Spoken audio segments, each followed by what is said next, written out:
Hello दोस्तों, नमस्कार। आज हम लेके आए हैं दोस्तों चक्षु पब्लिकेशन की यह बुक है दोस्तों।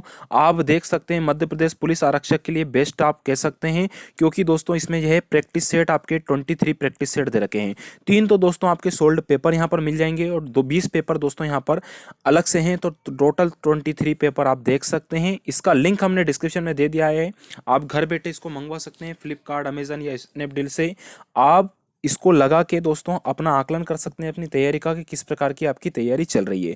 ये यहाँ पर देख सकते हैं 3 पेपर आपके 17, 13 और 13 के दे रखे हैं। बाकी मॉक टेस्ट आप इसमें लगा सकते हैं और अपना तैयारी का आकलन कर सकते हैं। दोस्तों बेस्ट बुक है, आप बिल्कुल इसको परचेस कर सकते हैं। इसका जो पीडीएफ है मॉडल वाला हमने आपको टेलीग्राम चैनल पे भेज रखा है, तो बिल्कुल आप दोस्तों इसको पूरा देख सकते हैं। यहाँ पर एक बुक और है दोस्तों जो कि ऑल इन वन बुक है, आप इसको भी मंगवा सकते हैं। और एक हमने दोस्तों मॉक टेस्ट के लिए आपको बताइए, ये दोनों आप बिल्कुल मंगवा सकते हैं, ऑल इन वन बुक और दोस्तों मॉक टेस्ट। नमस्कार मेरे प्यारे दोस्तों, बात करते हैं मध्य प्रदेश में जो मृदा है, वो मृदा में जो फसल उगती है वो दोस्तों टॉपिक आज हम करने वाले हैं।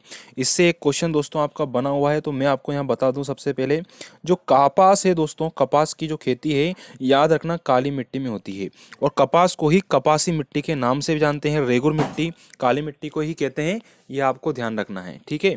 चलिए दूसरा क्वेश्चन है सोयाबीन। तो सोयाबीन आप जानते हैं दोस्तों, मध्य प्रदेश को सोया स्टेट के नाम से जानते हैं, और सोया स्टेट के नाम से याद रखना काली मिट्टी सबसे ज़्यादा दोस्तों, काली मिट्टी में ही आपकी सोयाबीन होती है। मालवा का क्षेत्र में सबसे ज़्यादा दोस्तों सोयाबीन है। इसी टाइप से याद रखना धान।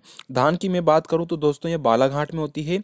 और दोस्तों लाल पीली मिट्टी, तो लाल पीली मिट्टी में दोस्तों धान की खेती होती है, याद रखना। इसमें पानी की भी बहुत आवश्यकता होती है। दूसरी में बात करूं तो ये बालाघाट जिले में है, मध्य प्रदेश में।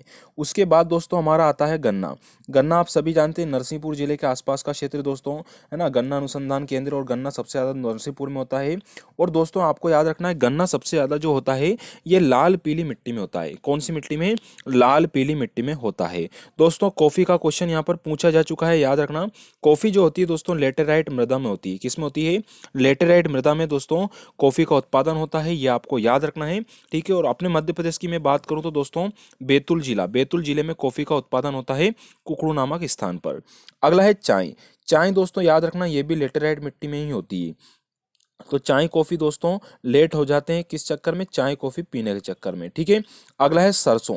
सरसों की मैं चर्चा करूं दोस्तों तो सरसों याद रखना ये जलोढ़ मिट्टी में। और मध्य प्रदेश में दोस्तों जो सरसों वाला जो क्षेत्र है हमारा मुरैना, उसमें दोस्तों आपका सरसों उगती है मुरैना क्षेत्र में। और वहीं पे कौन सी मिट्टी? जलोढ़ मिट्टी। मध्य प्रदेश में सबसे जो इंपॉर्टेंट मिट्टी है दोस्तों जलोढ़ मिट्टी, याद रखना, ठीक है, क्योंकि सबसे ज्यादा उत्पादन दोस्तों इसी में होता है। राई सरसों दोनों याद रखना, मुरैना जलोढ़ मिट्टी, ठीक है। ज्वार आ गया। तो ज्वार और मक्का दोस्तों ये भारी अनाज है। ज्वार और मक्का क्या है? भारी। ये दोस्तों मिश्रित मिट्टी में होते हैं, और कुछ क्षेत्र इनका लाल पीली मिट्टी भी है, याद रखना। लाल काली मिट्टी भी है, ये भी आपको याद रखना है। तो ये मिट्टियों से संबंधित कुछ क्वेश्चन थे दोस्तों जो मैंने आपको करवा दिए। यदि वीडियो अच्छा लगे तो लाइक और शेयर जरूर कीजिएगा। थैंक यू मेरे प्यारे दोस्तों।